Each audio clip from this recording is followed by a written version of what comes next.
Welcome back my dear friends. நாம் 8085ஓட timing diagram பார்த்துட்டு இருந்தோம். போன செக்மெண்ட்டில் இன்ட்ரடக்ஷன் பார்த்தோம். பார்த்துட்டு இருக்கும்போது நமக்கு இன்ஸ்ட்ரக்ஷன் சைக்கிள் அப்படின்னா என்னன்றதை பார்த்தோம். That can be broadly classified into fetch cycle and execute cycle. இன்னும் இந்த instruction cycle is also made up of machine cycles அப்படின்றதையும் பார்த்தோம். We have come across 7 basic machine cycles in 8085 and we have been introduced with what is T of a microprocessor of 8085 microprocessor and அந்த T base பண்ணி எப்படி ஒவ்வொரு machine சைக்கிளும் time occupy பண்ணுது அப்படிங்கிறதையும் பார்த்தோம். அதில் இருக்கிற விஷயத்த ஒன்று நான் பார்க்கலாமா இப்போ? ஃபைன். இப்போ நமக்கு ஒரு டீங்கிறது வந்து மைக்ரோ செகண்ட்ல இருக்கும். இப்போ இந்த ஒரு டீக்கு மைக்ரோ செகண்ட் நம்ம சப்ஸ்டியூட் பண்ணோம்னு சொன்னா ஒவ்வொரு மெஷின் சைக்கிளும் will take say for instance 4 into 1 microsecond, 3 into 1 microsecond, 3 into இன்னொரு மைக்ரோ செகண்ட், அந்த மாதிரி போயிட்டே இருக்கும். இப்போ நீங்க ஆப்கோட் ஃபெட்ச் எடுத்துக்கிட்டீங்கன்னு சொன்னா சே 4 into 1 மைக்ரோ செகண்ட். இப்போ பாருங்க அர்த்தம். இப்போ பாருங்க அப்போ எவ்வளோ ஃபாஸ்டா இருக்குங்கிறது நீங்க விஷுவலைஸ் பண்ணி பார்க்கணும். 6 மெகாஹெர்ட்ஸ்னா மைக்ரோ செகண்ட்ல ஆப்ரேட் ஆகும். சம் மைக்ரோ செகண்ட் அது 4 times t எடுத்துக்குது. ஓகே, ஒரு ஆப்கோட் ஃபெட்ச்க்கு இவ்வளவு நேரமா அப்படின்னு நீங்க கேட்கலாம். ஆமா, ஆப்கோட் ஃபெட்ச்ங்கிறது சும்மாவே ஆப்கோட் கையில இருக்கு, மைக்ரோ ப்ராசஸர் வந்து வாங்கிட்டு போகுதுன்னு இல்லை. அது ஒரு ரீட் ஆப்ரேஷன் மாதிரி. கரெக்டா? ரீட் ஆப்ரேஷன் மாதிரி. அதுக்கு நம்ம போன செக்மெண்ட்ல கூட டிஃபைன் பண்ணோம். ஆப்கோட் இருக்கா, நான் ரெடி அப்படிங்கிற மாதிரிலாம் நிறைய டிஸ்கஷன் போனதுக்கு அப்புறம் தான் ஃபெட்ச் பண்ண முடியும் ஆப்கோட. ஓகே, நம்ம பார்ப்போம் அது எப்படி 4T வந்ததுன்னு இப்போ பார்ப்போம். அது மட்டும் இல்லை, மற்றதுக்கெல்லாம் எப்படி அந்த நம்பர் வந்துச்சுன்னு இப்போ நம்ம பார்க்க போகிறோம். ஓகே, ஒன்றுன்னா பார்ப்போம். First opcode fetch. Okay, this is the 7 basic machine cycle. இப்போ நம்ம என்ன பார்த்துட்டு இருக்கோம், அது மாதிரி ஒரு குளோபல் அப்ஜெக்டிவ் பார்த்துக்கலாமா? அதாவது நம்ம timing diagram of the instruction பார்க்கணும். Timing diagram of the instruction பார்க்கணும்னா timing diagram of the constituent machine cycles ரொம்ப இம்பார்ட்டன்ட். சரியா? ஒரு இன்ஸ்ட்ரக்ஷன்னா என்ன? மெஷின் சைக்கிள் தான் instruction. Sequence of operation machine cycle operate ஆகும், அதான் இன்ஸ்ட்ரக்ஷன். ஸோ நான் இன்ஸ்ட்ரக்ஷனுக்கு டைமிங் டயக்ராம் போடணும்னா நான் இன்ஸ்ட்ரக்ஷன் சைக்கிள்னா என்னன்னு தெரிஞ்சுக்கணும். இன்ஸ்ட்ரக்ஷன் சைக்கிள்னா என்னன்னா இந்த மாதிரி 7 டிஃப்ரெண்ட் மெஷின் சைக்கிள்ஸ் இருக்கிறதா இன்ஸ்ட்ரக்ஷன் சைக்கிள். ஓகே, ஸோ ஒவ்வொரு மெஷின் சைக்கிளுக்கும் என்ன டைமிங் நம்ம பார்க்க போறோம். ஏன்னா ஒரு இன்ஸ்ட்ரக்ஷன் சைக்கிளோட டைமிங்கிறது sum of the time taken by the constant machine cycles. So ஒவ்வொன்றுத்துக்கும் எவ்வளவு டைம் நடக்க போகுதுன்னு பார்க்க போறோம். சரியா? ஸோ ஒன்றுனா பார்க்கலாம். Opcode fetch cycle. Okay, opcode fetch அப்படின்னா என்ன? To execute an instruction it has to be fetched from the memory. முதல்ல ஆப்கோட வாங்கணும். வாங்குறதுங்கிறது ரீட் ஆபரேஷன் மாதிரி. Every instruction starts with an opcode. கரெக்டா? Every instruction starts with an opcode. லைட்டா மாத்திட்டோம் பாருங்க. Every instruction is identified by opcode. நம்ம முன்னாடி பேசிட்டு இருந்தோம். நம்ம இன்ஸ்ட்ரக்ஷன் ஃபார்மேட்டை போன செக்மெண்ட்ல பார்த்தோம். அதனால ஆப்கோடு இருக்குன்றது அவசியம், நமக்கு தெரியும். ஆப்கோடுங்கிறது மேண்டேட்டரி அது இன்ஸ்ட்ரக்ஷன். பட் ஆப்கோடு கூடவே 1 byte டேட்டா வரலாம், 1 byte அட்ரஸ் வரலாம். ஆப்கோடு கூடவே இன்னொரு பைட் டேட்டாவும் இன்னொரு பைட் அட்ரஸும் வரலாம். ஆக மொத்தம் அது 1 byte instruction, 2 byte instruction, 3 byte instruction பிரிஞ்சிருக்கும். ஸோ நம்ம எப்படி இப்போ மாத்தலாம்? Every instruction as an opcode அப்படிங்கிறதுக்கு பதிலா every instruction starts with an opcode starts with an ஆப்கோட்ல தான் ஸ்டார்ட் ஆகும். அதுக்கு பின்னாடி பைட் இருக்கா இல்லையாங்கிறது ஒவ்வொரு இன்ஸ்ட்ரக்ஷனை பொறுத்தது. Okay, fine. So every instruction starts with the opcode. Every instruction starts with the opcode fetched machine cycle. So ஒவ்வொரு இன்ஸ்ட்ரக்ஷனும் ஃபெட்ச் பண்ணணும்னா ஆப்கோட் ஃபெட்ச் பண்ணதுக்கு அப்புறம் ஆப்கோட் ஃபெட்ச்ங்கிற மெஷின் சைக்கிள் எக்ஸிக்யூட் பண்ணா மட்டும்தான் பாக்கியா தான் பண்ண முடியும். Okay, that is what the understanding is. அப்போ ஆப்கோட் ஃபெட்ச் எங்க இருந்து வாங்குவது? மெமரியில இருந்து வாங்குவோம். மெமரியில இருந்து வாங்கணும்னா என்ன பண்ணணும்? மெமரியில இருக்க அட்ரஸ் எந்த அட்ரஸ்ல இருக்குன்னு அது தெரியணும். முதல்ல அட்ரஸ் லொகேட் பண்ணி அதுக்கப்புறம் அங்க இருக்க டேட்டாவை ரீட் பண்ணணும். இதுதான் ஆப்கோட் ஃபெட்ச். ஒரு சாதாரண மெமரி ரீட் ஆபரேஷன் என்ன பண்ணுதோ அதுதான் ஆப்கோட் ஃபெட்சும் பண்ண போகுது. ஸோ ஆப்கோட் ஃபெட்ச்ங்கிறது சிங்கிள் ஐடென்டிட்டி கிடையாது. ஆப்கோட் ஃபெட்ச்ங்கிறது ஆக்சுவலா ஒரு memory read operation. Okay, fine. So இது நம்ம மைக்ரோ ப்ராசஸர் பேஸ்ட் சிஸ்டம் டிசைன்ல ஒர்க் டன் பை தி ப்ராசஸர்னு பார்த்தா ஃபெட்சிங் தி இன்ஸ்ட்ரக்ஷன் அதான் பண்றோம் இப்போ ஆப்கோட் ஃபெட்ச் அப்படின்னு சொல்லி. ஓகே, டைமிங் டயக்ராம் போலாமா? போலாம். First time D state. ஓகேவா? கிளாக்கை வரைஞ்சிருக்கோம் பாருங்க. ஃபர்ஸ்ட் டி ஸ்டேட் நெகட்டிவ் எட்ஜ்ல தான் இது ட்ரிகர் ஆகும். பாசிட்டிவ் எட்ஜ் ஆகலையும் நெகட்டிவ் எட்ஜ்லயும் ஆகலாம். நம்ம இதுல இப்போ நெகட்டிவ் எட்ஜ்ல ட்ரிகர் ஆக போகுது. Okay, first T state. நான் டைமிங் டயக்ராமை டெவலப் பண்ண போறேன் கொஞ்சம் கொஞ்சமா. கவனிங்க. டெவலப் பண்ண போறேன், கவனிங்க. ஃபர்ஸ்ட் டி ஸ்டேட், அதுல பாருங்க, இப்போ ஆப்கோட் ஃபெட்ச்ங்கிறது write operation, sorry read operation, கரெக்டா? ஆப்கோட் ஃபெட்ச்ங்கிறது ரீட் ஆப்ரேஷன், ரீட் பண்ண போகுது இல்லையா? ஸோ பெரிஃபரல் இப்போ மெமரி அது ரெடியா இருக்குன்னு அர்த்தம், அதனால ரெடி ஹைல இருக்குன்னு அர்த்தம் எப்பயுமே. அப்புறம் இது ரீட் ஆப்ரேஷன்ங்கிறதுனால ரைட் எப்பயுமே இப்போ ரைட் இருக்கக்கூடாது இல்லையா? ஸோ ரைட் பார் அது ஹைல இருக்கு. ஸோ இது ரெண்டும் தெரிஞ்சுக்கணும். இப்போ write bar is high and ready is high throughout this இந்த டிஸ்கஷன்ல இப்போ ஆப்கோட் ஃபெட்ச்ல. ஓகே, ஃபர்ஸ்ட் டி ஸ்டேட், அதில் என்ன பண்ண போறோம் இப்போ? At the falling edge of the T, அவங்க தானே ட்ரிகர் ஆகும் negative edge. Okay, at the falling edge of T, நல்லா கவனிங்க. Take this. At the falling edge of T, the microprocessor outputs the low byte address and high byte address. என்ன பண்ணுதா முதல்ல நல்லா கவனிக்கணும். இதெல்லாம் நம்ம முன்னாடி டிஸ்கஸ் பண்ணியிருக்கோம் அட்ரஸ் latch enableல, ஞாபகம் இருக்கா? ஞாபகம் இல்லைனாலும் பரவாயில்ல, இப்போ நான் திருப்பி சொல்றேன் எல்லாத்தையும். At the falling edge of T1, T1 கீழே போகுது இல்லையா? T1 கீழே போகுது இல்ல, அந்த கீழே போற நேரத்துல மைக்ரோ ப்ராசஸர் வந்து லோ பைட் அட்ரஸையும் கொடுத்துரும், ஹை பைட் அட்ரஸையும் கொடுத்துரும். முதல்ல அட்ரஸை கொடுக்கும். சரி, லோ பைட் அட்ரஸ் தான் டேட்டாவோட மல்டிப்ளெக்ஸ் ஆயிருக்கு. ஆமா, அதுக்கு என்ன பண்ணணும்? அட்ரஸ் latch enableல சொன்னோம், ஞாபகம் இருக்கா? இப்போ திருப்பி சொல்றேன், அதுக்கு முன்னாடி இது தெரிஞ்சுக்கோங்க. முதல்ல ஆரம்பிக்கும் போது என்ன பண்ணிருக்கோம்? ஃபர்ஸ்ட் சைக்கிள் ஆஃப் டி எடுத்திருக்கோம். அந்த ஃபர்ஸ்ட் சைக்கிளோட நெகட்டிவ் ட்ரிகரிங், நெகட்டிவ் கீழே போகும்போது லோ பைட் அட்ரஸையும் மைக்ரோ ப்ராசஸர் கொடுத்துருச்சு, ஹை பைட் அட்ரஸையும் மைக்ரோ ப்ராசஸர் கொடுத்துருச்சு. ஓகேவா? அது ரெண்டுத்தையும் போட்டிருக்கேன் பாருங்க. லோ பைட் அட்ரஸ் அப்புறம் ஹை பைட் அட்ரஸ் டேட்டா வருது. ஓகே, 0110 என்ன இருக்கலாம், அதனாலதான் அந்த மாதிரி மாத்தி மாத்தி வரைஞ்சிருக்கு 0110. இதுல லோ பைட் அட்ரஸை தனியா நம்ம பிரிக்கணும் இதுல, ஏன்னா லோ பைட் டேட்டாவோட அது மல்டிப்ளெக்ஸ் ஆயிருக்கு. நாம இப்போ அட்ரஸ் தான் கொடுத்துருக்கோம், அது டேட்டா கொடுக்கலாம, இன்னும் கொடுக்க ஆரம்பிக்கல. அப்ப அதுக்கு அட்ரஸை தனியாக்கிட்டு டேட்டா லைனை தனியாக்கி விடணும். அதுக்கு நம்மளுக்கு யூஸ் ஆகிறதுக்கு பேர் தான் அட்ரஸ் latch enable. ஓகேவா? Address latch enable is asserted high to enable the external address latch. அதாவது அட்ரஸை latch பண்ணி வைக்க, latchனா புடிச்சுக்கிறது, அட்ரஸை latch பண்ணி வைக்க நமக்கு அட்ரஸ் latch enable யூஸ் ஆகும். ஒரு எக்ஸ்டர்னல் latch ஒன்று வச்சிருக்கோம், அது எனேபிள் பண்றதுக்கு தான் அட்ரஸ் latch enable. அது என்ன பண்ணும்? அந்த எக்ஸ்டர்னல் latch-ஐ போய் ஃபர்ஸ்ட் இனிஷியலா ALE-ல பின்ன ஹையா வச்சிரும். ஹையா வச்சோன்னா என்ன ஆகும்? அந்த அட்ரஸ் latch enable ALE-ல என்ன ஆகும்? அந்த அட்ரஸ் latch enable-ல அது வந்து எனேபிள் ஆயிடும். எனேபிள் ஆனோன்னா என்ன ஆயிடும்? அந்த அட்ரஸை பிடிச்சி வச்சிரும். அட்ரஸை பிடிச்சி வச்சதுக்கு அப்புறம் அந்த மல்டிப்ளெக்ஸ் ஆன அட்ரஸ் அண்ட் டேட்டாவை அனுப்புறதுக்கு இப்போ ஃப்ரீ அந்த பின். விஷயம் புரியுதா? என்ன பண்ணும்? Address latch enable high input வருது இல்லையா? அட்ரஸ் latch enable இந்த டைம் இந்த டி ஸ்டேட்குள்ள இந்த ஒரு கிளாக் பீரியட்ல அது வரும்போது அந்த அட்ரஸ் latch enable எனேபிள் ஆயிடும். எனேபிள் ஆன உடனே அந்த அட்ரஸை நம்ம முதல்ல அனுப்பிச்ச 8 பிட் லோவர் அட்ரஸை பிடிச்சி வச்சுக்கும், latch பண்ணிக்கும். அப்ப அந்த லைனை ஃப்ரீ பண்ணி விட்டுரும். அந்த லைன் என்ன ஆகும்? இனிமே டேட்டா அனுப்புறதுக்கு யூஸ் ஆகும். ஓகேவா? So address latch enable is high to enable the external address latch. Okay, external address latch. Fine. அப்புறம்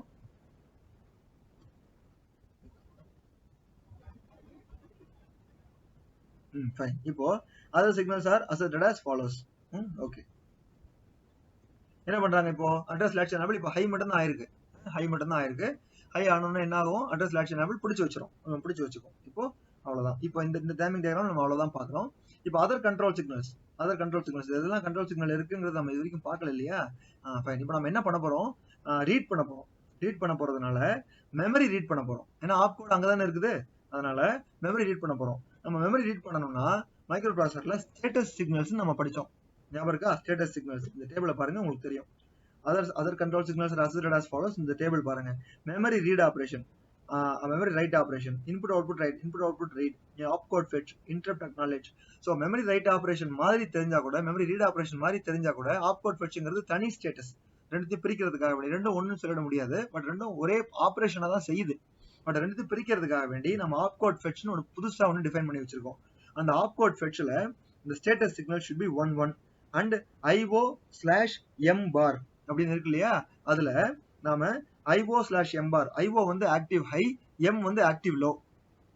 அப்ப 0 கொடுத்தோம்னா என்ன ஆகும்னா மெமரியை ஆக்சஸ் பண்றோம்னு அர்த்தம். ஏன்னா மெமரி பார் 1 ஆயிடும், IO 0 ஆயிடும். அது 0 கொடுத்தா. ஒருவேளை 1 கொடுத்தா IO 1 ஆயிடும், மெமரி பார் 0 ஆயிடும். இன்புட் அவுட்புட் பண்ணிட்டு இருக்கோம், இன்புட் அவுட்புட் டிவைஸ்ல போர்ட்ல ஒர்க் பண்ணிட்டு இருக்கோம்னு அர்த்தம். அது கண்ட்ரோல் சிக்னல் மாதிரி IO/M bar. IO active high, M active low. சரியா? ஸோ அதை நம்ம 0 பண்ணி விட்டுட்டோம்னா இப்போ மெமரியில நம்ம ஆக்சஸ் பண்றதா அர்த்தம். அப்புறம் ஸ்டேட்டஸ் சிக்னல்ஸ் வந்து S0 S1 11 இருந்தா அது ஆப்கோட் ஃபெட்ச்னு அர்த்தம். ஸோ மொத டி அந்த கிளாக் சைக்கிள் டீல இவ்வளவு வேலை நடக்குது. ஃபர்ஸ்ட் அட்ரஸ் லேட்ச் எனேபிள ஹை பண்ணி விட்டுறது. ஹை பண்ணி விட்டு அடுத்த second microprocessor low byte அட்ரஸையும் விட்டுரும், ஹை பைட் அட்ரஸையும் விட்டுரும். அடுத்தது அதர் கண்ட்ரோல் சிக்னல்ஸ் பார்க்கும்போது இந்த IO/M பார் தான் நம்ம மெமரி ஆக்சஸ் பண்றோம் இல்லையா? ஸோ அந்த IO/M பார்ல ஆப்கோட் ஃபெட்ச் அப்படி பாருங்க, அது 0 0 1 1 இருக்கு. அதை இந்த மாதிரி நம்ம இன்டர்பிரட் பண்ணிக்கலாம். IO/M bar is going to be 0 and S0 S1 is going to be 1 1. இதெல்லாம் வந்து ஃபர்ஸ்ட் ஹாஃப் ஆஃப் டீல நடக்குது, ஃபர்ஸ்ட் டீல கிடையாது, ஃபர்ஸ்ட் ஹாஃப் ஆஃப் டீல நடக்குது. அப்படியே மூவ் பண்ணுவோமா? டைம் ஜாஸ்தியா மூவ் ஆயிட்டே இருக்கு முன்னாடி அடுத்த half of T. At the middle of T1 address latch enable is asserted low. அங்க பாருங்க, முதல்ல என்னவா இருந்துச்சு? அட்ரஸ் latch enable ஹையா இருந்துச்சு. அட் the middle of T1 address latch enable is asserted low. இப்போ லோ ஆச்சுன்னா என்ன ஆகும் தெரியுமா? இப்போதான் அந்த அட்ரஸ் latch enable என்ன பண்ணும்? This enables the external address latch to take low byte address and keep on its output lines. பிடிச்சு வச்சிரும் அப்படியே அட்ரஸ். பிடிச்சு வச்ச உடனே அந்த டேட்டா லைன் ஃப்ரீ ஆயிடும். இப்ப பாருங்க அந்த ஃபிகர்ல பாருங்க, அந்த லோவான உடனே அந்த டி லேட்ச் அட்ரஸ் தனியாவும் அந்த லைனை ஃப்ரீ பண்ணி விட்டுரும் டேட்டாவை அனுப்புறதுக்கு. இதெல்லாம் நம்ம தேதி முன்னாடியே பார்த்துட்டோம். பட் இங்க டைமிங் டயக்ராம்ல இதெல்லாம் சொல்ல வேண்டிய அவசியம் இல்லை. பட் சொன்னா நல்லா புரியுங்கிறதுக்காக சொல்லிட்டு இருக்கேன். ஓகேவா? ஸோ ஃபர்ஸ்ட் ஹாஃப் ஆஃப் டீல ஏஎல்இ ஹை ஆச்சு, address data low byte address high byte address அனுப்பிச்சிருச்சு மைக்ரோ ப்ராசஸர். அடுத்த கண்ட்ரோல் சிக்னல்ஸ் சொல்ல போறது ஸ்டேட்டஸையும் IO/M பாரையும். அது நம்ம அந்த டேபிள் பிரகாரம் நம்ம அசெட் பண்ணிட்டோம். ஓகேவா? அடுத்த ஃபர்ஸ்ட் டீலயே அடுத்த ஹாஃப்ல அட்ரஸ் latch enable லோ ஆயிடுச்சு. லோவான அடுத்த second address low byte address latch ஆயிட்டு அந்த line is free for data transfer. That is what we understand from the figure and the timing diagram. Okay, பாருங்க லோ பைட் அட்ரஸ் பிடிச்சு வச்சிருச்சு, அப்புறம் address latch enable லோவா இருக்கு அந்த நேரத்துல. ஓகேவா? First T over. other signals remain the same during the second half of T1. okay fine. இப்போ நாம என்ன பண்ண போறோம்? அடுத்து செகண்ட் டீக்கு போறோம். செகண்ட் டீக்கு போறோம். நம்ம என்ன பண்ணிருக்கோம்? ஆப்கோட் ஃபெட்ச்ல என்ன பண்ணிருக்கோம்? ஆப்கோட் ஃபெட்ச்ல என்ன பண்ணிருக்கோம்? அட்ரஸ் அனுப்பிச்சாச்சு. இன்னும் நம்ம ஃபெட்ச் பண்ணல, இன்னும் நம்ம ரீட் பண்ணல. கரெக்ட்டா? அட்ரஸ் அனுப்பிச்சாச்சு, மெமரி லொகேஷன் தெரிஞ்சு போச்சு. ஏன்னா ஃபர்ஸ்ட் அட்ரஸ் இல்லையா? மெமரி லொகேஷன் தெரிஞ்சு போச்சு. அந்த மெமரி எல்லாம் ரிலீஸ் பண்ணியாச்சு, மெமரி அட்ரஸ் ரிலீஸ் பண்ணியாச்சு. இன்னும் நான் ஃபெட்ச் பண்ணல. ஃபெட்ச் பண்றதுக்கு ஃபர்ஸ்ட் டி பத்தாது. கரெக்ட்டா? அதனால அடுத்த டீக்கு போறோம். நாம ஆப்கோட் ஃபெட்ச் பண்ண போறோங்கிறத S0 S1ல சொல்லிட்டே போறேன். ஆப்கோட் ஃபெட்ச் தான் பண்ண போறேன், அதனால மெமரியை நான் ஆக்சஸ் பண்ண போறேன் அப்படிங்கறத IO/M பார்ல சொல்லிக்கிட்டே போறேன். புரிஞ்சுச்சா உங்களுக்கு? இப்போ அடுத்த டீக்கு போறோம். அடுத்த டீக்கு போகும்போது என்ன ஆகுது பாருங்க, இந்த டீல ரீட் பண்ண போறேன். இப்போ அட்ரஸ் தான் பண்ணியாச்சு, கொடுத்தாச்சு. இப்போ நான் ரீட் பண்ண போறேன். கரெக்ட்டா? பாருங்க, during T2 the memory is requested for reading by asserting read line low. எப்படி மெமரிட்ட போய் ரீட் பண்ணணும்னு சொல்றது? மெமரி நான் மைக்ரோ ப்ராசஸர் எனக்கு கொடு அப்படின்னு நான் கேட்கறது கிடையாது. மெமரியில் இருக்க டேட்டாவை நான் வாங்கணும் அப்படின்னு சொன்னா நான் ரீட் பண்றேன்னு அர்த்தம். ரீட் பண்றேன்னு சொன்னா ரீடு பின் இருக்கீங்க, அந்த ரீடு பின் வந்து எப்பயுமே ஆக்டிவ் லோ. நான் 0 கொடுத்தா அது ஒர்க் அவுட் ஆகும், 1 கொடுத்தா ஒர்க் அவுட் ஆகாது. ஸோ நான் என்ன பண்ண போறேன்? ரீட் பின்ல செகண்ட் டீக்கு வந்த உடனே ரீட் பின்ல லோ வச்சிடுறேன். லோ வச்சுட்டா என்ன அர்த்தம் தெரியுமா? நான் மெமரியை ரெக்வஸ்ட் பண்றேன்னு அர்த்தம். எதுக்கு? நான் ரீட் பண்ண போறேன் உன் டேட்டாவை, நான் அதனால ரீட் லைனை லோ பண்ணி வச்சிருக்கேன் அப்படின்னு. பாத்தீங்களா? செகண்ட் டீல ரீட் லைன் லோ ஆயிடுச்சு. So when read is low, the memory is enabled for placing the opcode on the data bus. opcode the memory address location இருக்கு இல்லையா? லொகேஷன் தெரிஞ்சு போச்சு. லொகேஷன் தெரிஞ்சதுக்கு அப்புறம் தான் நம்ம ரீட் லைன்ல லோ பண்றோம். அப்ப என்ன பண்ணோம்? அது டேட்டா பஸ்ல அந்த ஆப்கோட் தூக்கி வச்சிரும் மெமரி. சரியா? டேட்டா பஸ் வச்சிரும். Okay fine. இது T2ல நடக்குது. எவ்வளவு நேரம் வச்சிருக்கோம் தெரியுமா? the time allowed for memory to output the opcode is the time during which read remains low. எவ்வளவு நேரம் ரீட் லோவாவே இருக்கோ அவ்வளவு நேரம் நம்மளுக்கு டைம் இருக்கு இந்த மெமரி ஆப்கோட் எடுத்து வெளியில வைக்கிறதுக்கு. கொஞ்சம் வெயிட்டா இருக்கும் போல இருக்கு, ஆப்கோட் எடுத்து வெளியில வைக்கன்றதுக்கு. இப்ப ரெண்டாவது டீனா இது வரைக்கும் பார்த்ததை சொல்றேன் பாருங்க. ரெண்டாவது டீல என்ன ஆகுது? ரீடை நான் லோ பண்ணி விடுறேன். ஏன்? மைக்ரோ ப்ராசஸர் லோ பண்ணி விடுது. ஏன்னா நான் உங்ககிட்ட டேட்டா வாங்க வந்திருக்கேன், நான் ரீட் லைன் லோ பண்ணி வச்சிருக்கேன், எனக்கு டேட்டா கொடு அப்படின்னு மெமரியை கேக்குது. ரீட் லைன் லோ பண்ணதுக்கு அப்புறம் மெமரி அந்த டேட்டாவை ஆப்கோட இப்போ ஆப்கோடு தான் அந்த டேட்டா ஆப்கோட் எடுத்து டேட்டா பஸ்ல வைக்குது. சரியா? எவ்வளவு நேரம் டைம் இருக்கா மெமரிக்கு? எவ்வளவு நேரம் ரீட் பின் லோவா இருக்கோ அவ்வளவு நேரம் டைம் இருக்கான். ஓகேவா? நான் செகண்ட் டைம் T2ல நான் ரீட லோ பண்ணி வச்சேன். அங்க பாருங்க டேட்டா வந்துருச்சு, ஆப்கோட் ஃப்ரம் மெமரி வந்துருச்சு. ஓகேவா? அடுத்தது அதர் கண்ட்ரோல் சிக்னல்ஸ்லாம் இருக்கு இல்லையா, அது அப்படியே மெயின்டைன் ஆகுது. ஓகே, ஏஎல்ஏ நம்ம மொதல் டீலயே லோ பண்ணிட்டோம், அது அப்படியே மெயின்டைன் ஆகுது பாருங்க. அப்புறம் address high byte address low அப்படியே மெயின்டைன் ஆகுது பாருங்க. அப்புறம் மத்ததெல்லாம் ஸ்டேட்டஸ் சிக்னல்ஸ்லாம் அப்படியே மெயின்டைன் ஆகுது. ஓகேவா, நம்ம இப்ப அடுத்த டீக்கு போலாமா? 3வது டீக்கு போயிட்டோம். டியூரிங் T3 இன்னும் ஃபெட்ச் தான், டேட்டா பஸ்ல தான் வச்சிருக்கு. ஓகேவா, அது டேட்டா பஸ்ல இருந்து வச்சிருக்கா, நம்மளுக்கு திருப்பி டேட்டா பஸ்ல வரணும்னா அந்த ரீட் ஆபரேஷன் முடியணும். அது எப்படி பண்ண பாருங்க, அது T3ல தான் முடியும். T3 போலாமா? போயாச்சு. During T3 read signal is accepted I. அவ்வளவுதான், இதுக்கு மேல மெமரி ரீட் கொடுக்காது டேட்டாவை. ரீட் சிக்னல் லோவா இருக்கும்போது மட்டும் தான் கொடுக்கும். கரெக்டா? During T3 read signal is accepted I. கீழ பாருங்க, ரீட் சிக்னல் மேல போயிடுச்சு. ஓகேவா, அடுத்து on the rising edge of the read signal the opcode is latched into the microprocessor. Data பஸ்ல வச்சிருந்த ஆப்கோடு ரைசிங் எட்ஜ் வரும்போது latch அப்படியே பிடிச்சி latch பண்றதுனா பிடிச்சு வச்சிரும். எப்படி ஏஎல்இ பண்ணிச்சோ அந்த மாதிரி. ஓகேவா, other signals remain in the same state until the next machine cycle. அப்படியே கண்டினியூ ஆகுது பாருங்க. ஓகேவா, உள்ள வந்துருச்சு, அவ்வளவுதான், ஆப்கோட் ஃபெட்ச் பண்ணியாச்சு. அட்ரஸ் சொல்லிச்சு மெமரி ஃபர்ஸ்ட், ரீட் பின்ன லோ பண்ணிட்டு டேட்டாவை கொடுன்னு கேட்டுச்சு மெமரி கிட்ட. மெமரி வந்து எடுத்து டேட்டா பஸ்ல வச்சுச்சு. அப்புறம் ரீட் பின் ஹை ஆனப்போ latch பண்ணி வச்சிருச்சு டேட்டாவை. இப்போ ஃபெட்ச் உள்ள வந்துருச்சு, ஃபெட்ச் பண்ணி. ஆனா ஆப்கோட் ஃபெட்ச் மட்டும் கொஞ்சம் சுப்பீரியர்னு வச்சுக்கோங்களேன். இதோட நிக்கல, உள்ள வந்து டீகோட்லாம் பண்ணணும்ல. உள்ள வந்து சில வேலை எல்லாம் இருக்கு, அதெல்லாம் பண்றதுக்கு 4வது டைம் இன்ஸ்டன்ட்க்கு போறோம். 4வது T4க்கு போகும்போது T4 is used to decode the instruction and to encode into various machine cycle. அது என்னன்னு தெரிஞ்சுக்கோ ஃபர்ஸ்ட். அப்புறமா என்ன பண்ணணும்? ரீட் பண்ண போறோமா, ரைட் பண்ண போறோமா, அட்ரஸ் பார்க்க போறோமா, டேட்டா பார்க்க போறோமா, எவ்வளவோ இருக்கு இல்லையா? அதுக்காக வேண்டி டிகோட் பண்ணி என்கோட் பண்ணணும். சரியா, அதுதான் இந்த T4ல நடக்க போகுது. அப்பதான் ஆப்கோட் ஃபெட்ச் முடியும். சும்மா வாங்கி மட்டும் வச்சுக்கிட்டா வேஸ்ட் இல்ல. அப்புறம் T4 is used to complete the task specified by the 1 byte instruction. Okay, fine. பாருங்க, during T4 address and data bus will be in this high impedance state. அவ்வளவுதான், இனிமே அட்ரஸ் அண்ட் டேட்டாவும் வேலை கிடையாது. ஆப்கோட் வாங்கியாச்சு. அந்த 4வது T ஸ்டேட் அதுக்கு மட்டும் தான் யூஸ் ஆகும். ஓகேவா, இதுதாங்க timing diagram of opcode fetch. புரிஞ்சா? அப்படியே மொத்தமா புக்ல இருக்கும். நான் ஒரு டீயா போய் பண்ணேன். அந்த மொத்த டயக்ராமை வச்சுக்கிட்டு இப்போ நான் சொல்றேன், எலாபரேட் பண்றேன், நீங்க கொஞ்சம் கவனிங்க. ஃபர்ஸ்ட் டீல ஏஎல்இ ஹை ஆகுது. ஏஎல்இ ஹை ஆனோன்னு என்ன அர்த்தம்னா அட்ரஸ் latch எனேபிள் ஆயிடுச்சுன்னு அர்த்தம். அந்த நேரத்துல மைக்ரோ ப்ராசஸர் லோ பைட் அட்ரஸையும் ஹை பைட் அட்ரஸையும் வெளியில அனுப்பும். பாருங்க, இந்த டைமிங் டயக்ராம்ல ஒரே இன்ஸ்டன்ட்ல இருக்கு பாருங்க. லோ பைட் அட்ரஸையும் ஹை பைட் அட்ரஸையும் வெளில அனுப்பும். ஓகேவா, வெளில அனுப்பும். ஃபைன். அடுத்தது நான் வந்து மெமரி ஆக்சஸ் பண்ண போறேன் அப்படின்னு சொல்லணும்னா, இன்புட் அவுட்புட் ஆக்சஸ் பண்ண போறேன்னா மெமரி ஆக்சஸ் பண்ண போறேனாங்கிறதுக்கான கண்ட்ரோல் சிக்னல் எது? IO/mbar. ஆப்கோட் ஃபெட்ச் மெமரியில இருந்து தான் வாங்கணும். அதனால IO/mbarல IO active high /mbar active low. இப்போ நான் 1 கொடுத்தா பார் இல்லாத IO 1ன்னு அர்த்தம். சரியா, 0 கொடுத்தா பார் இருக்க M 1ன்னு அர்த்தம். ஸோ நான் மெமரி ஆக்சஸ் பண்ணணும்னா 0 கொடுக்கணும். இன்புட் அவுட்புட் ஆக்சஸ் பண்ணணும்னா, இன்புட் அவுட்புட் போர்ட் ஆக்சஸ் பண்ணணும்னா 1 கொடுக்கணும். என்ன பண்ணிருக்கேங்க? 0 கொடுத்துருக்கேன். அப்ப என்ன அர்த்தம்? நான் ஆப்கோட் வச்ச மெமரியில இருந்து வாங்க போறேன்னு அர்த்தம். ஆப்கோட மெமரியில இருந்து வாங்க போறேன்னு அர்த்தம். அப்புறம் ஸ்டேட்டஸ் சிக்னல் நம்ம ஒரு டேபிள் பார்த்தோம். ஆப்கோட் ஃபெட்ச், இன்டரப்ட் அக்னாலெட்ஜ், எல்லா மெஷின் சைக்கிளுக்கும் ஒரு ஸ்டேட்டஸ் இருக்கு. அதுல ஆப்கோட் ஃபெட்ச்க்கான ஸ்டேட்டஸ் வந்து 1-1. ஸோ இப்போ இந்த ஸ்டேட்டஸை ஃபிக்ஸ் பண்றதுனால என்ன அர்த்தம்னா மைக்ரோ ப்ராசஸர் ஆப்கோட் ஃபெட்ச்சுக்கு ரெடி ஆயிடுச்சுன்னு அர்த்தம். அதான் பண்ணிருக்கோம் ஃபர்ஸ்ட் டீல. சரியா, அதே ஃபர்ஸ்ட் டீல இன்னொரு விஷயமும் நடக்குது. அந்த பாதி டீ போன உடனே அட்ரஸ் latch எனேபிள் லோ ஆயிடுச்சு. லோவானா என்ன அர்த்தம்னா வெளியில இருந்த latch எனேபிள் ஆகாது. அப்போ அனுப்புன அட்ரஸ் அப்படியே பிடிச்சு வச்சுக்கும், latch பண்ணி வச்சுக்கும். அந்த டேட்டா லைனை ஃப்ரீ பண்ணி விட்டுரும். ஏன்னா மல்டிப்ளெக்ஸ் பண்ணி வச்சிருக்கோம் இல்லையா அட்ரஸும் டேட்டாவையும். ஸோ அட்ரஸை பிரிச்சு விட்டு டேட்டாவை ஃப்ரீ பண்ணி விட்டுக்கும். அந்த line is free for sending டேட்டான்னு அர்த்தம். அதான் அட்ரஸ் latch எனேபிள் மொதல் டீலயே பாதியில ஹை ஆகி லோ ஆயிடும். சரியா, மற்ற கண்ட்ரோல் சிக்னல் அப்படியே தான். இப்போ T2க்கு வந்தோம். T2க்கு வரும்போது நம்மளுக்கு என்ன தெரிஞ்சிச்சு? T2க்கு வரும்போது ஆப்கோட்ல நம்ம மெமரியை லொகேட் பண்ணியாச்சு. அதான் அட்ரஸ் அனுப்பிச்சாச்சு. அங்கிருந்து டேட்டாவை வாங்கணும் இல்லையா? அப்ப நான் ரீட் பண்றேன்னு அர்த்தம். இப்போ ரீட் வந்து active low signal. Active low சிக்னல்னா 0ங்க, ஆக்டிவ் ஹைனா ஹை 1. Active low signal. அப்ப ரீட் நான் லோ பண்றேன், லோ பண்ணி வச்சுட்டேன். செகண்ட் டீல லோ பண்ணி வச்சுட்டேன். லோ பண்ணி வச்ச உடனே மெமரிக்கு போயிடுச்சு. இப்போ ரீட் சிக்னல், இப்போ நம்ம ரீட் பண்ண போறாங்க யாரோ அப்படின்னு.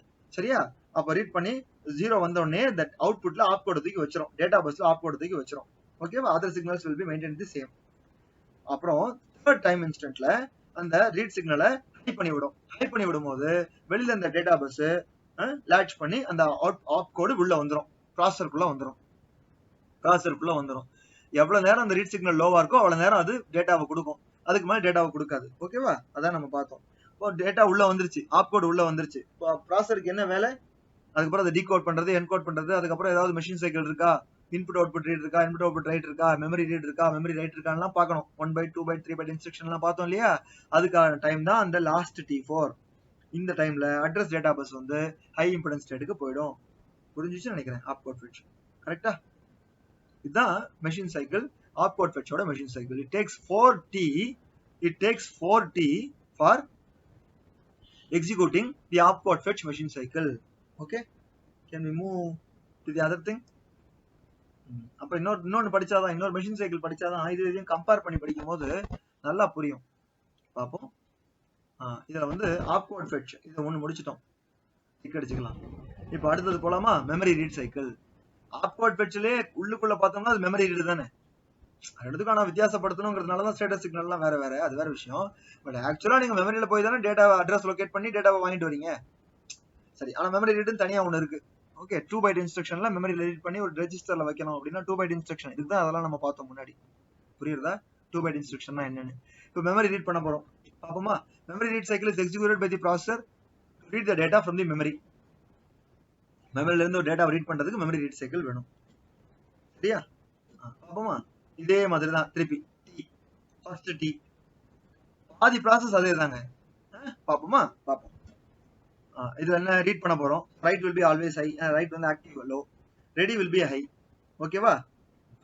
அடுத்தது at the falling edge of T1 the microprocessor outputs the low byte address and the high byte address. Same process. புரியுதா? அடுத்தது ஏன்னா ஏஎல்ஏ ஹை பண்ணி விடும், அப்பதான் enable the external address latch. Is it clear? அடுத்தது அதர் கண்ட்ரோல் சிக்னல்ஸ் இப்போ நம்ம asset பண்ணணும். எப்படி? இது IO/M பார்னு ஒன்று இருக்கு. நான் மெமரி ரீட் பண்றேன், அப்போ IO/M பார்ல நான் 0 கொடுத்தாதான் அது மெமரி ஆக்சஸ் பண்ண முடியும். ஓகேவா? அடுத்தது நான் மெமரியை ரீட் பண்ண போறேன். ஸோ மெமரி ரீடு பாருங்க, அந்த டேபிள்ல ரெண்டாவதுல இருக்கு பாருங்க, 0 1 0. இதுதான் கண்ட்ரோல் சிக்னல்ஸ். இந்த ஸ்டேட்டஸ் சிக்னல் இருந்ததுன்னா நான் மெமரி ரீட் பண்றதா அர்த்தம். ஓகேவா? ஃபைன். இந்த பாத்தீங்களா பண்ணியாச்சு. இதே ஃபர்ஸ்ட் டீலயே பாதியில நம்ம வந்துட்டோம். இப்போ அந்த பாதியில ஏஎல்ஏ லோ பண்ணி விட்டுறோம். ஏஎல்ஏ லோ பண்ணி விட்டோம்னா என்ன ஆகுது? This enables the external address latch to take low byte address and keep on its output lines. இந்த ஃபிகர்ல பாருங்க, enable signal low ஆயிடும். லோ ஆயிடுச்சுன்னா அந்த வெளியில இருக்க அட்ரஸ் ஏ இருக்கு இல்லையா, A0 A7 இருக்கு இல்லையா, அது latch ஆகி அப்படியே நிற்கும். இப்போ மேல இருக்க டேட்டா இஸ் ஃப்ரீ ஃபார், மேல இருக்க line is free for sending data. அதான் அர்த்தம். ஓகேவா? ஃபைன். அடுத்தது other signals remain the same during the second half of T1. அப்புறம் T2க்கு போறோம். T2ல போன உடனே நான் ரீட் பண்ண போறேன் இல்லையா, அதனால ரீட் சிக்னலை நான் லோ பண்ண போறேன். லோ பண்ண உடனே என்ன ஆகும்? மெமரி ரீட் சிக்னல் லோ ஆயிடுச்சு, நம்ம இப்ப இருக்கிற டேட்டாவை அனுப்பிச்சு விடணும். என்ன அட்ரஸ் சொல்லிருக்காங்க முன்னாடி ஃபர்ஸ்ட் டீல, அந்த அட்ரஸ் இருக்க டேட்டாவை அனுப்பிச்சு விடு அப்படின்னு மெமரி ரெடி ஆயிடும். ஓகேவா? Opcode from the memory. Opcode இல்ல டேட்டான்னு சொல்லணும், நான் ஆப் கோட்னு தப்பா போட்டுட்டேன், very sorry. From read is low, the memory is enabled for placing the opcode on the data bus. Okay, அது கொஞ்சம் தப்பா போட்டேன். The time allowed is for எவ்வளவு நேரம் ரீட் சிக்னல் லோவா இருக்கோ அவ்வளவு நேரம். ஓகே. அப்புறம் ஹை பைட் அட்ரஸ், அதெல்லாம் சேம் ஸ்டேட்டஸ்லயே இருக்கும், சேம் இதுலயே இருக்கும். அப்புறம் மூணாவது T3க்கு போயிட்டோம். மூணாவது டீக்கு போயிட்டோம். அப்ப ரீட் சிக்னல் அசெட் ஹை ஆயிடுச்சு. ஸோ அந்த டேட்டாவை உள்ள கொடுத்துரும். ஓகேவா? இப்போ மெமரி இது ப்ராசஸருக்குள்ள வந்துருச்சு. இதுதாங்க மற்ற சிக்னல்ஸ் எல்லாம் இப்படி முடிக்கலாம். ஓகேவா? This is the memory read cycle. இதுல என்ன வித்தியாசம்? அந்த ஸ்டேட்டஸ் சிக்னல் மாறிச்சு பாத்தீங்களா, அது மட்டும் தான் வித்தியாசம், வேற ஒண்ணுமே இல்லை. பேசிக்கலி வேற ஒண்ணுமே இல்லை. ஆப்கோட் வச்சுக்கும் மெமரி ரீடுக்கும் என்ன வித்தியாசம்னா ஸ்டேட்டஸ் சிக்னல் மாறினது மட்டும்தான் வித்தியாசம். ஓகேவா? இதுல ரெண்டாவதும் பார்த்தாச்சு. கொஞ்சம் ரைட் பார்த்துட்டா ஹெல்ப்ஃபுல்லா இருக்கும்ல. பாப்போமா? ரைட். மெமரி ரைட் எதுக்கு யூஸ் பண்றோம்? Execute by the processor to write data on the memory location. ரைட்டா? இதுதான். இதுல என்ன வித்தியாசம் பாருங்க. ரீடுக்கு பதிலா ரைட் இருக்கு பாத்தீங்களா, ரீடுக்கு பதிலா ரைட் இருக்கு. அப்புறம் ஸ்டேட்டஸ் மாறி இருக்கு. அந்த இதுல பாருங்க, ஸ்டேட்டஸ் ஏன் மாறி இருக்கு? மெமரி ரைட் இல்லையா? ஸோ 0 0 1 அதான் இங்க மாறி இருக்கு. ஓகேவா? அவ்வளவுதான் வித்தியாசம், வேற ஒண்ணுமே இல்லை. அப்புறம் இதுல ரைட் முன்னாடி பார்த்துட்டு இருந்தோம் ஹையா இருக்கணும், இப்ப right read will be high and ready will be high as usual. Got it? இதுதான் மெமரி ரைட். இது 3T பார்த்தாச்சு. அடுத்து ஃபர்தரா மூவ் பண்ணலாமா? Input output read. Memory read பண்ண இவ்வளவு நேரம், இன்புட் அவுட்புட் ரீட் பண்ண போறோம். Same, it is used to execute to read data from input output port or from a peripheral which is input output mapped in the system. அந்த peripheral input அவுட்புட்டா map பண்ணியிருந்தால் அதுலயும், இல்ல input output devices ஏதாவது இருந்துச்சுன்னா அதுலயும் டேட்டாவை read பண்றதுக்காக இருக்கிறதா இன்புட் அவுட்புட் ரீட். ஓகே, இதான் டைமிங் டயக்ராம். இதான் டைமிங் டயக்ராம். ஓகே, இதுல பாருங்க என்ன இருக்கு, ஸ்டேட்டஸ் மாறி இருக்கும், அவ்வளவுதான். இந்த டேபிள்ல பாருங்க இன்புட் அவுட்புட் ரீடுக்கு என்ன ஸ்டேட்டஸோ அதுதான் இங்க இருக்கு. சரியா? அடுத்தது ரீட் சிக்னல் இருக்கு. Read signal as usual same எல்லா ப்ராசஸுமே சேம். ஃபர்ஸ்ட் ஆஃப் டீல ஏஎல்இ லோ ஆறுது, ஹை ஆறுது, அப்புறம் லோ ஆறுது, எல்லாமே சேம். சரியா? இது அப்ப இன்புட் அவுட்புட் ரைட்ல என்னவா இருக்கும்? இதுதான் இருக்கும். ரீடுக்கு பதிலா ரைட் மாறிடுச்சு. Same 3D. பாருங்க இந்த status signals. You got it. எல்லாமே ஒன்னோட ஒன்னு. So input output write, input output read, memory read, memory write will take 3T. Opcode fetch will take 4T. Is it clear? 4T. அதுக்கு first என்ன பண்ணணும், summarise பண்ணணும்னா நீங்க முதல்ல ஃபர்ஸ்ட் டீல ஏஎல்இ ஹை பண்ணி விட்டு low byte address high byte address கொடுத்துருவீங்க. அதே டீல ஒரு ஆஃப் முடிஞ்சதுக்கு அப்புறம் லோ பைட் லேட்ச ஏஎல்இ லோ பண்ணி விடுவீங்க. அப்ப என்ன ஆகும், அட்ரஸ் லேட்ச் ஆகி டேட்டாக்காக ஃப்ரீ ஆயிடும் லைன். அப்புறம் செகண்ட் டீல ரீட் பண்ணணுமோ ரைட் பண்ணணுமோ அதுக்கேற்ற மாதிரி ரீட் சிக்னலையும் ரைட் சிக்னலையும் லோ பண்ணி விடணும். தேர்ட் டீல அந்த ரீட் சிக்னலை ஹை பண்ணி விடணும். எவ்வளவு நேரம் லோவா இருக்கோ அவ்வளவு நேரத்துல அந்த டேட்டா மெமரியில இருந்து ப்ராசஸருக்கு வந்துடும். அவ்வளவுதான். இதுதான் காமன் இந்த 5க்குமே. இந்த ஆப் கோடுக்கு மட்டும் கொஞ்சம் வித்தியாசம். என்னன்னு கேட்டா கடைசி டீல it will work for decoding the instruction. Is it clear? Fine. பாக்கி இதெல்லாம் நம்ம அடுத்த கிளாஸ்ல பார்ப்போமா? Fine. Thanks for your time. Bye.